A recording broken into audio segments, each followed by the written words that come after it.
What's up, everybody? My name's Big Cam and welcome back to another James Bond 007 James Bond movie review, and that would be for 1969's On Her Majesty's Secret Service. Interesting. In this one, coming off of You Only Live Twice, the Sean Connery James Bond. This one, on the other hand, is from director Peter R. Hunt with George Lazenby. George Lazenby, James Bond, in his one and only appearance as James Bond.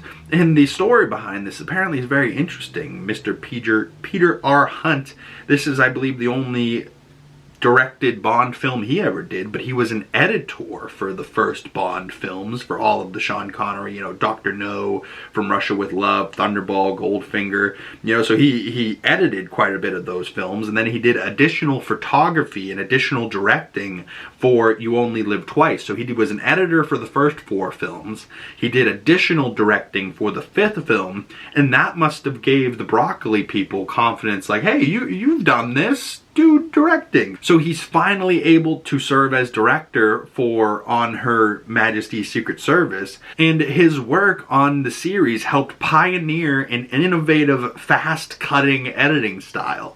So some say innovative for the time, maybe, but maybe Peter R. Hunt is who to blame for why the fast cutting of, say, Quantum of Solace is so bad, and there's some cuts in this that are like cut,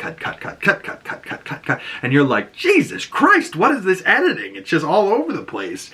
But you could see what they were trying to do. They were trying to speed up the pace of it a little bit more, because some of these movies, let's be real, just drag.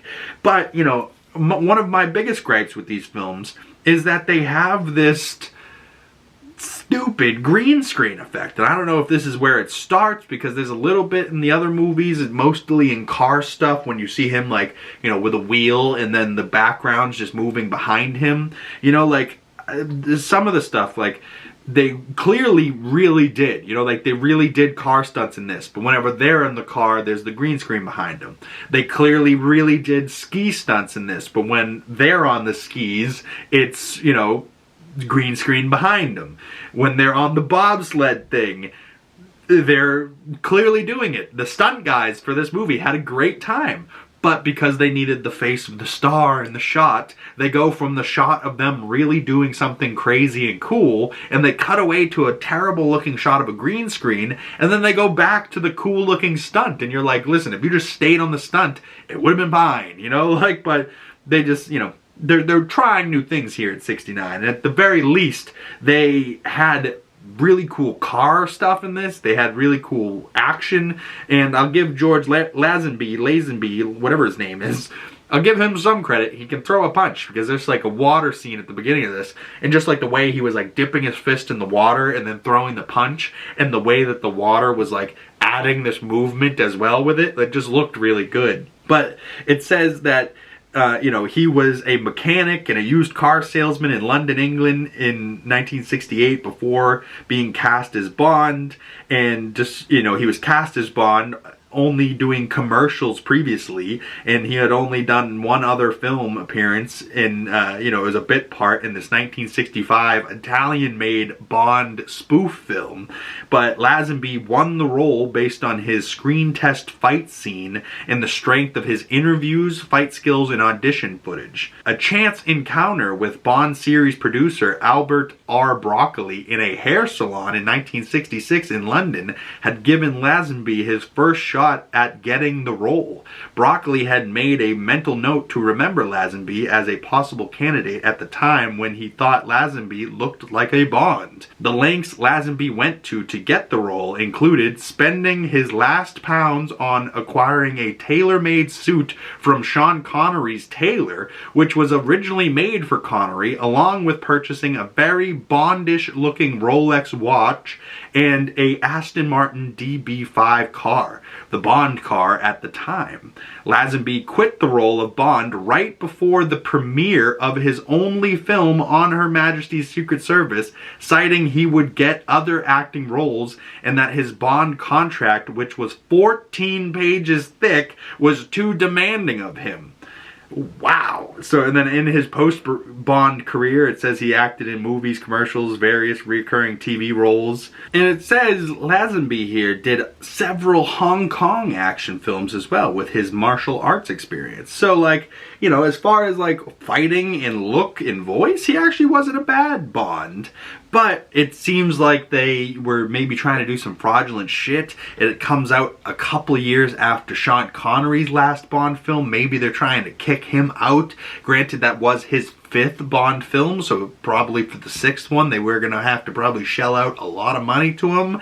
But I think he does end up coming back for a 6th film, Diamonds Are Forever, and then an even 7th film as Bond. So, you know, I don't know what happened in '69 here, but it felt like they were trying to do some fraudulent shit here to our boy Lazenby, and also kind of to Sean Connery. But maybe Connery was like pushing Lazenby, like, hey, go ahead. But also maybe seems like Lazenby, you know, bought a suit that was supposed to be for Connery and just was like, I want to be this role. I'm going to be this role. And they let him do it. And this movie is like got some good stuff in it, but it's also kind of like, because it's not Sean Connery, I just wasn't as involved or interested in it, you know, like, and it really took something cool for me to like look back up at the screen and be like, oh, okay.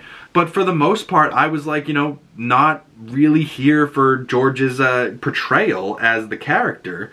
But it is what it is, you know. He was good, he was, you know, capable, but he's not Sean Connery, you know. So for me, he's not really the guy. But in a couple films, it is going to be another guy, Roger Moore. But at least he gets to do it for a while, so I'll see multiple appearances as him as Bond.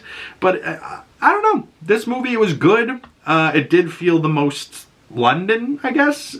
Yeah, I think they were in London. But also, it felt the most wintry so far, you know? Like, now that it's almost, you know, Thanksgiving was, I think, yesterday when this video comes out on Friday.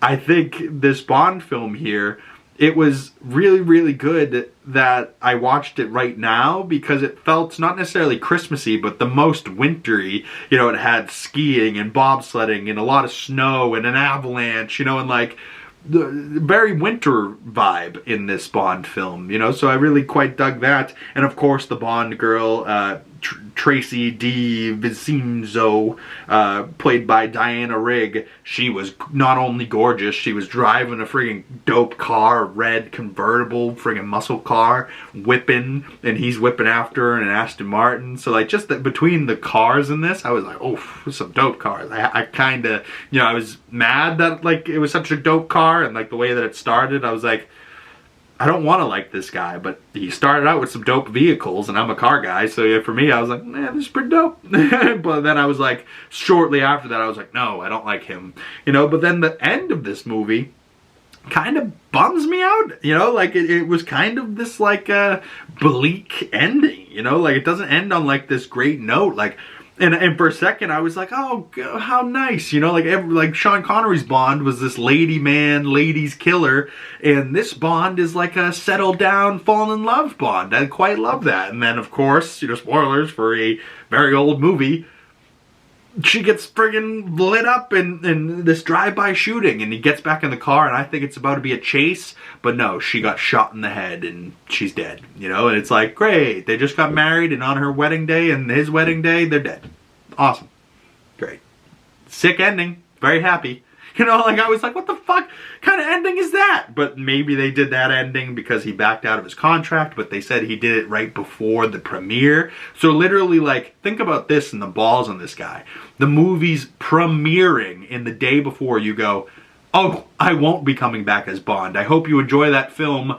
I'm not coming back. The contract, which you also got to think, 1969, a 14-page contract. What the fuck were they making him do? You know, like, so I don't blame him. but I also wasn't there to know the juicy gossip. So if you have any information on what happened with this Bond film back in 1969 and why Sean Connery wasn't Bond, but then he will be again, but then there's Roger Moore, like, I would love to know how this, like, change of power happened, where it was Sean Connery and he was Bond, and all of a sudden there was this new guy, and then he's back, but then there's also a new guy, and then he's back again, but then the new guy's still going, and then eventually we get to the point where 20 more years has passed, and then the 90s start, and you get into the Pierce Brosnan Bond, and that's more my era. Like, when I think of Bond, I think of Pierce Brosnan and Daniel Craig. Those are just my Bonds. But now that I've been watching them, I picture Sean Connery, and I want Sean Connery to be Bond, you know, like, and yeah, I know it's been 5 movies already, and they're each kind of very slow and very of the 60s,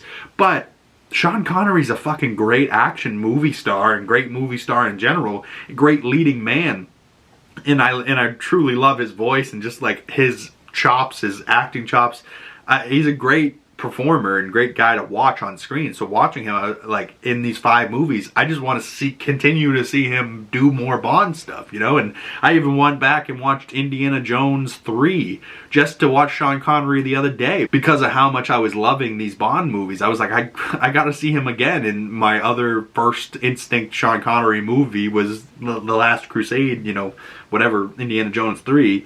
In between Harrison Ford and Sean Connery, like the two of them as father and son in that movie, fucking phenomenal. But I'd love to hear your thoughts on this movie, on Her Majesty's Secret Service. Overall, I gave this film about 3 out of 5 stars, about a 6 out of 10. If I had to give it a true 10 score, probably like a 6.7 for me. You know, it was good. I would watch it again.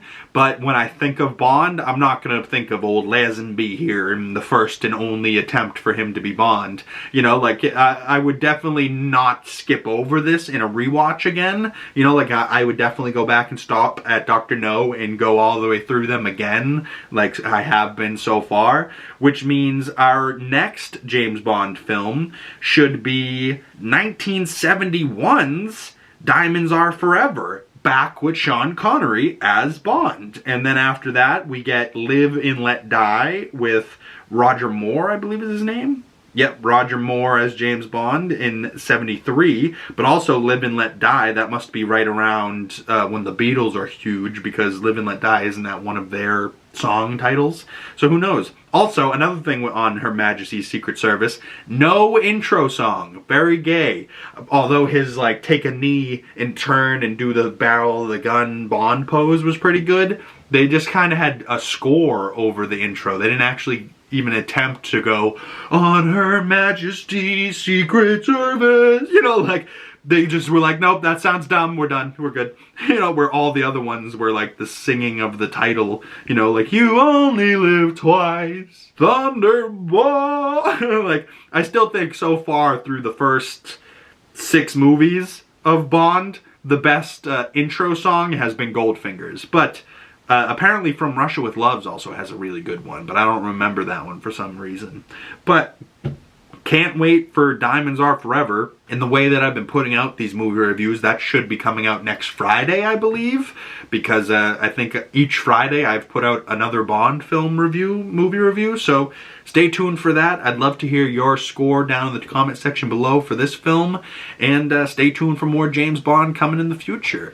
Once again, my name's Big Cam. Thank you guys so much for coming on by. If you'd like to follow my other social medias, links for those down in the description below. And if you've made it this far into the video and you would like to support the channel, the best way to do that is liking this video, commenting down in the comment section below, subscribing if you haven't already, and hitting that bell so you don't miss future movie reviews and you get the notifications when those come out. Once again, my name's Big Cam. Thank you guys so much for sticking around, and I'll see you beautiful people in the next one. Peace!